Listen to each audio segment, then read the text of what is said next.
kita hormati Bapak Ustadz Irwan, Bapak Yudi, Bapak Komarudin, Bapak Lukman, Bapak Andi, Bapak Rosid, dan bapak-bapak yang lainnya yang mohon maaf tidak saya sebutkan satu persatu karena memang tulisannya cuma sampai segitu doang. Ya mohon maaf tidak saya sebutin. Mudah-mudahan walau karena tidak saya sebutkan tidak mengurangi rasa hormat dan takjim saya, dan juga segenap para pemuda dan pemudi Majelis Gabungan Zikir dan Sholawat Jatimulia yang mudah-mudahan kumpulnya kita mendapatkan rahmat dan ridho dari Allah Subhanahu wa Ta'ala. Amin ya rabbal alamin. Puja dan puji syukur kita panjatkan kepada Allah Subhanahu wa Ta'ala. Alhamdulillah malam hari ini kita dipertemukan di tempat yang istimewa. Kita dipertemukan yang insya Allah di tempat yang turunnya rahmat dan berkah dari Allah Subhanahu wa Ta'ala. Di malam Jumat ini, di majlis zikir dan salawat ini, semoga yang kita baca dari zikirnya, dari salawatnya, dari rawinya, mudah-mudahan semua Allah ganjar pahala yang berlipat ganda. Amin ya rabbal alamin. Dan juga pahala ini disampaikan kepada para ahli kubur kita, orang tua, keluarga, saudara, andai tolan kaum muslimina wal muslimat wal mu'minina wal mu'minat. Semoga para arwah diampuni dosa-dosanya oleh Allah, diterima segala amal baiknya, diluaskan alam kuburnya, diterangi alam kuburnya, dan senantiasa dalam maghfirah dari Allah Subhanahu wa Ta'ala. Amin ya rabbal alamin. Ada hal yang menarik dari saya nyampe di sini baca bender. Hal yang menarik sangat luar biasa. Majelis Taklim Milenial Gabungan, di balik kata istiqomah ada perjuangan yang kuat, pengorbanan yang banyak, dan doa yang tak akan pernah berhenti. Subhanallah. Cuman saya comot kesimpulannya aja. Saya ambil pendapat ulama, perkataan ulama besar. Apa kata beliau? Laulal karamah illa bil istiqomah. Tidak ada kemuliaan seseorang kecuali dengan istiqomah. Tidak ada kemuliaan seseorang, tiada kehebatan seseorang di hadapan Allah kecuali istiqomah. Istiqomah berat, kalau ringan istirahat. Benar enggak? Istiqomah berat, gak gampang. Udah istiqomah, godaan kanan kiri depan belakang atas bawah, pernah begitu banyak godaan, begitu banyak ujian dari Allah. Bagaimana meniti jalan istiqomah? Lihat sahabat-sahabat Nabi yang sudah mu'allaq mengikuti jejak Nabi, yang sudah mu'allaq syahadat kepada Allah dan Rasulnya, diuji. Tapi subhanallah, istiqomah ini mudah-mudahan kita semua meniti jalan istiqomah sampai wafat. Amin ya rabbal alamin. Cuman ada hal yang menarik yang kedua ingin saya sampaikan. Pesan dari Al-Habib Ali bin Hashim Al-Attas, ayahanda Al-Habib Muhsin bin Ali Al-Attas, ketika beliau masih sehat, masih sempat ngaji dengan saya dulu. Pesan beliau begini dulu. Apa kata beliau? Ustaz, kalau lagi asrokol banyak-banyak minta kepada Allah. Kalau lagi asrokol tuh ya Nabi salam alaika, ya Rasul salam alaika, sampai dengan seterusnya. Sampai dari asrokol sampai dengan selesai kita ngangkat tangan banyak minta kepada Allah. Pesan beliau begitu. Memang kenapa apa? Ani manggil beliau apa? Emang kenapa Pak harus banyak minta?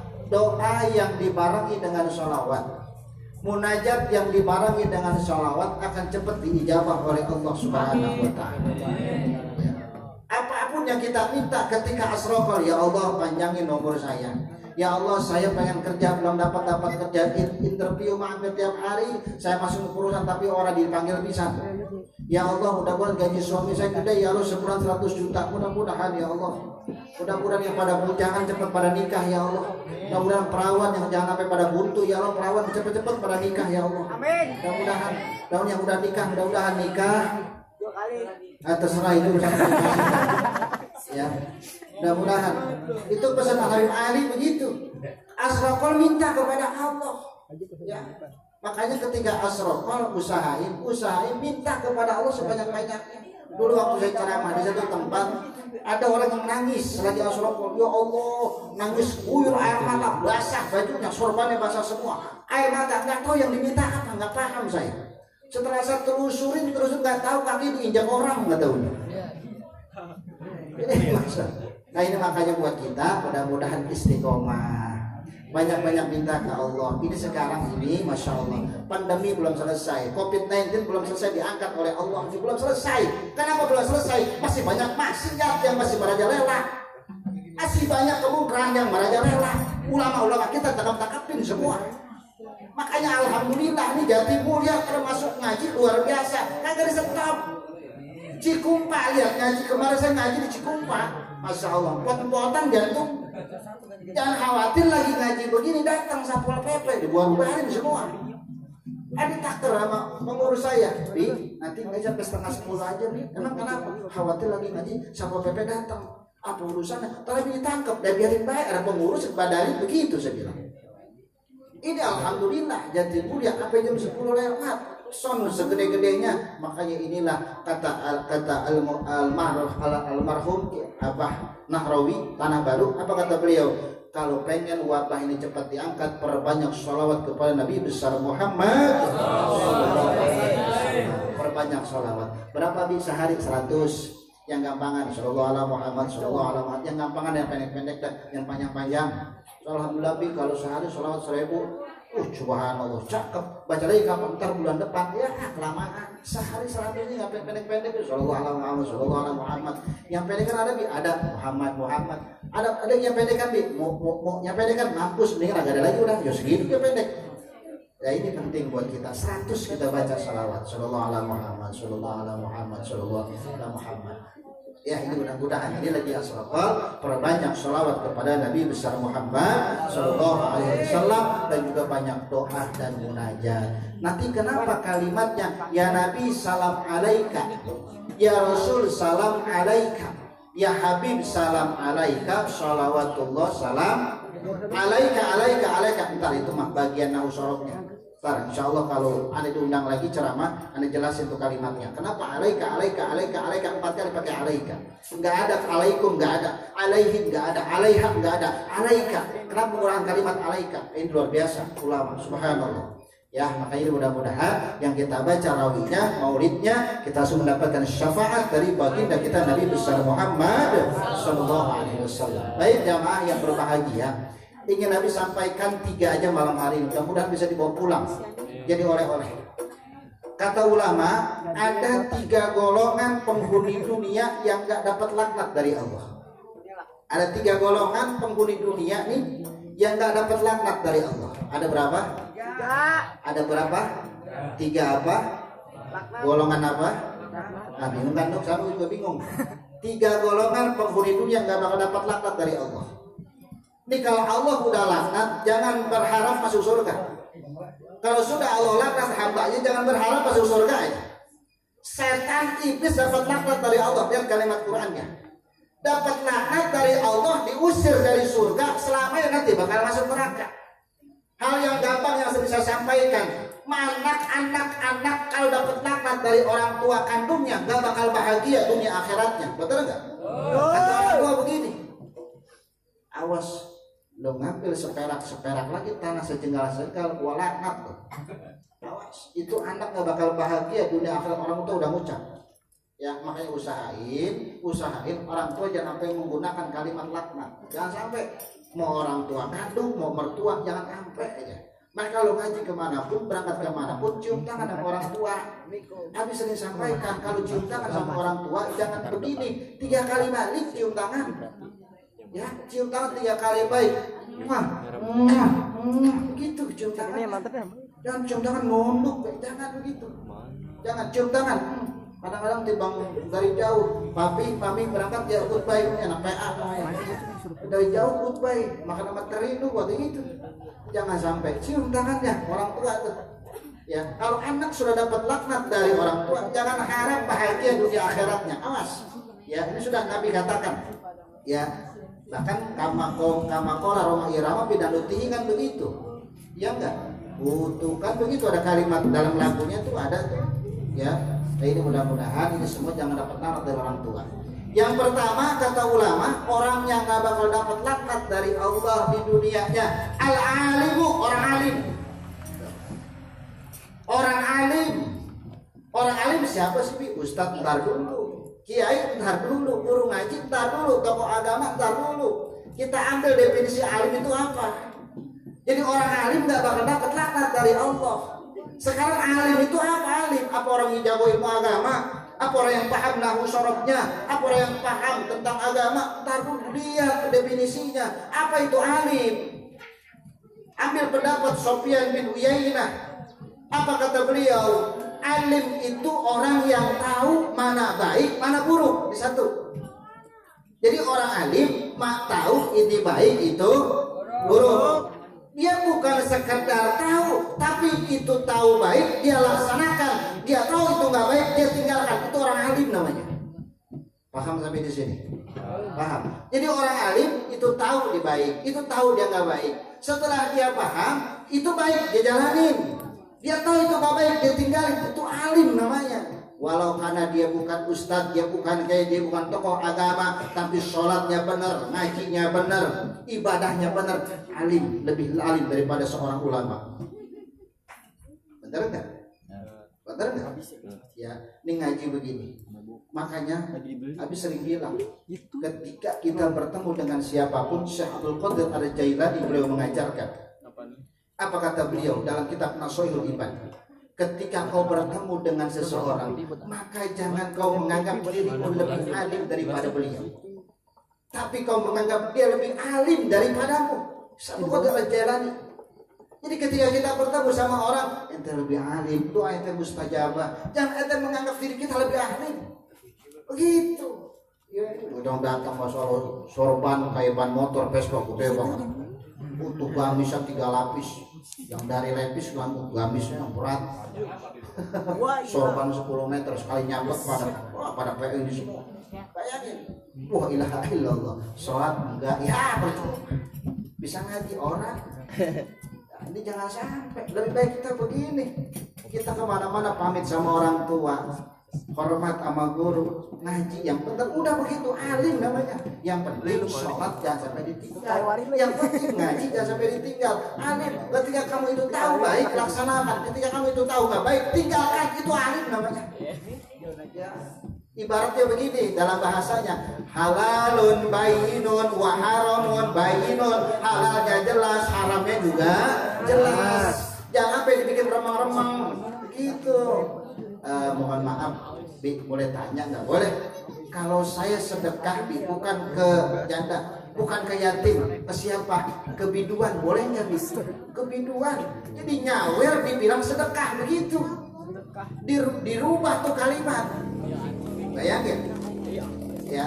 Sekarang begini, orang joget ngasih duit ke biduan namanya apa? Nyawer. Tapi diganti sama dia sedekah namanya. Gitu. Era dia bilang, ya sedekah jangan jauh, jangan ke panggung-panggung apa, ke yatim yang gampangan.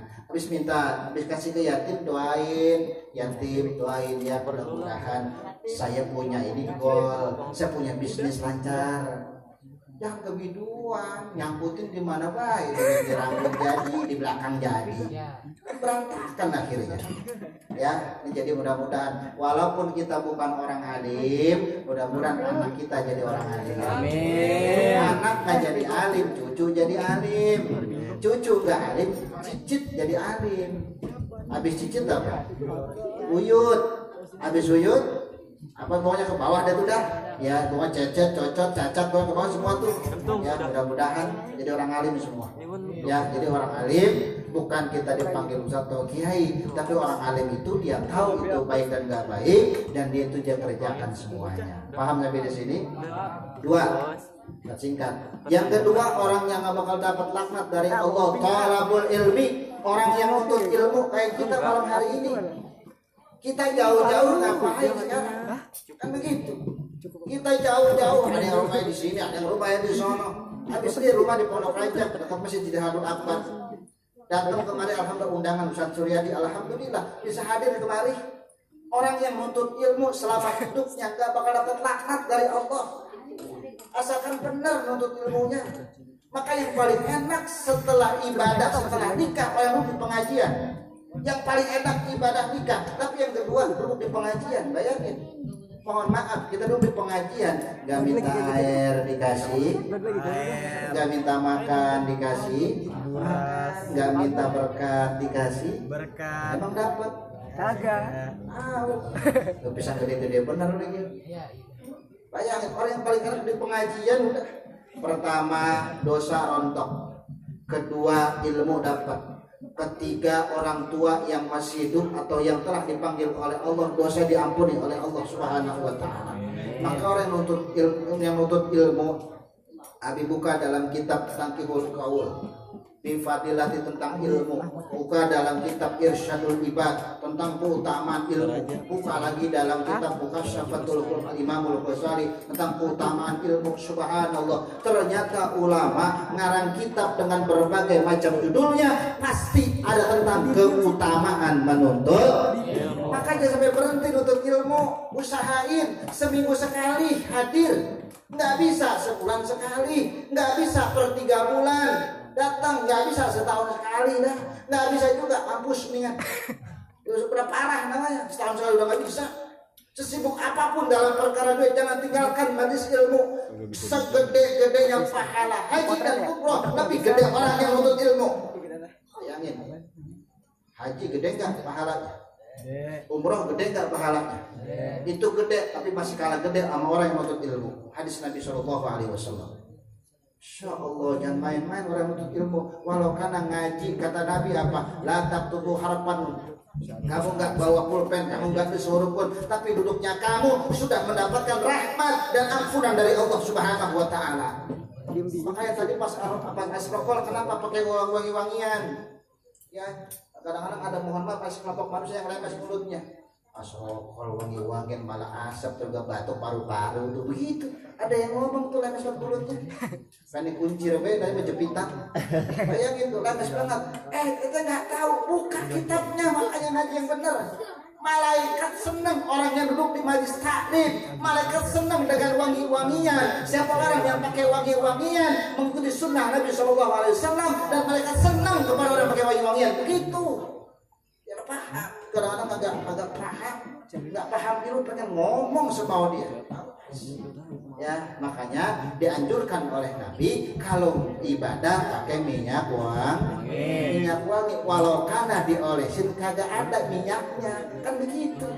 Nggak keluar apa bagaimana nggak tahu. Ya, nah, paham sampai di sini. Ya, jadi jangan sampai berhenti ngaji.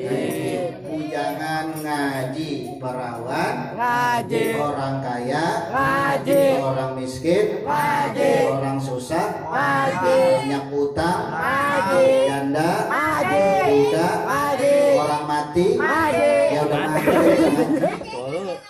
Penting buat kita. Ya, jadi terus ngaji. Jangan sampai jangan perawan doyan ngaji, udah nikah berhenti ngaji, jangan sampai begitu. Ya alhamdulillah, habis dari bujangan, bayangin. Dari bujangan ngaji sampai sekarang anak mau 3 masih ngaji. Alhamdulillah, amanat dari Habib Muhsin bin Ali Al-Attas, amanat beliau. Alhamdulillah. Yang ketiga, disingkat, yang enggak dapat laknat dari Allah. Wa zikrullah, orang yang berzikir kepada Allah. Kayak tadi kita zikir la illallah, masyaallah. Orang yang zikir kepada Allah gak dapat laknat dari Allah Subhanahu wa taala. Makanya kata Nabi, orang yang berzikir itu disenangi oleh Allah dan para malaikatnya. Zikir itu adalah tameng dan benteng buat orang muslim. Ketika kau banyak musibah, zikir yang banyak kepada Allah. Nih kamu pusing, tadi ada doa tuh simtutural tuh. Waqbidain al-madinin, itu doa simtutural tuh. Waqbidain al-madinin, ya Allah, cepetin apa lunasin hutang-hutang saya, itu baca tuh. Waqbidain al-madinin, ya bukan dinul tapi dain utang. Semoga utang-utang cepat dilunasin. Begitu, utangnya berapa? Sedikit. Berapa? 1 miliar? Ya mampus saja urusan. 1 miliar, nolnya berapa sih? Setelah saya cek di Google Map diceknya. Ada dapat. Makanya ini penting, masya Allah keren. Ya makanya lihat emak-emak kita tuh, orang tua kita dulu dari maghrib sampai isya kagak pindah dari tempat sajadahnya, betul gak? Benar. Orang tua kita tuh maghrib emak dah, emak bukan bapak pada ke masjid. Emak dari sajadah tuh dari maghrib sampai isya kagak bangun, bayangin. Di saat sajadah, bayangin tuh. Diem baik, kira apa merem ini. Orang tua kita tuh begitu. Ajan isya, mak bangun, udah isya ya, udah isya. Udah isya udah. Waduh, mak ketiduran malam seember dan sejarah. Nah itu orang tua tuh bayangin tuh. Nah kita jangan sampai ninggalin zikir. Ya makanya pesan para ulama dulu begitu. Mau tidur wudu, habis wudu zikir sebentar. Baca subhanallah, alhamdulillah, Allahu akbar. Baca itu dibaca. Ya jangan pulang dari mana blok langsung boro-boro wudu. Kadang-kadang daki masih nyangkut, congeng masih nyangkut. Gosok gigi yang benar, pakai siwak. Nah ini ya jadi orang yang zikir kepada Allah gak dapat laknat dari Allah. Ya ini 3 golongan manusia. Mudah-mudahan kita istiqomah dalam menuntut ilmu. Ya mudah-mudahan kita sudah dekat kepada orang-orang alim, kepada orang-orang soleh, dekat kepada guru-guru kita. Ustaz Suryadi mudah-mudahan ilmu yang manfaat, disiplinnya banyak, tambah berkah dan keilmuannya. Mudah-mudahan senantiasa dikabul oleh Allah Subhanahu wa taala. Amin ya rabbal alamin. Yuk kita selawat kepada Nabi besar Muhammad sallallahu alaihi wasallam. Ya Habibi ya Habibi ya Habibi ya Muhammad ya Habibi ya Habibi ya Habibi ya Muhammad ya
turid wallahu fa'al lima yurid. See you next time. Wassalamualaikum.